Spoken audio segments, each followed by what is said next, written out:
headquarters. If we want to develop this nation, Mr. Speaker, we must allow, you cannot say the reason Katwana is not the county headquarters is because people don't know where to live. There is no accommodation.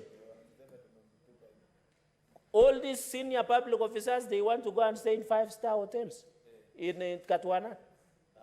Mr. Speaker, if we want there to grow, we must be deliberate, ensuring, I've seen there is no, DCI will have an office, which will have an office, Mr. Speaker.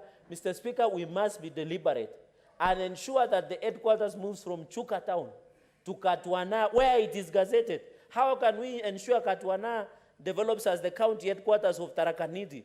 If the county commissioner, if the DCIO, if these people do not want to move there simply because there is no running water, simply there is no 5-star hotels and somewhere there in Katwana, Mr. Speaker, sir. Mr. Speaker, we must be deliberate. The only way to develop this country is to allow places like Katwana host what it has been gazetted for. Mr. Speaker, I want to challenge my brother also, former Deputy Speaker Emeritus and the CS of Interior, Senator Professor Kindiki, to facilitate the construction of other amenities, including the NGA offices, National Government Administration offices, Mr. Speaker. That is the only way we'll develop, Mr. Speaker. This town is around, I'm told, there are 4 million. This city, when it rains, Mr. Speaker, you saw, when it rains, like Mombasa Road, the lower deck, Kenyans were swimming. The vehicles were swimming, Mr. Speaker. This town is clogged. There are no playing spaces, Mr. Speaker.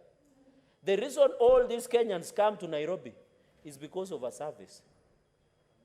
I want to thank the President of the Republic of Kenya, Dr. William Ruto, for saying 5,000 services will be digitized in e-citizen.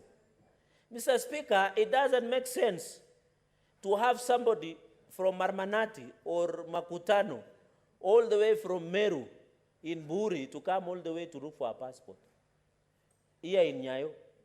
From Marsabit, all the way from Mandera, all the way to come and look for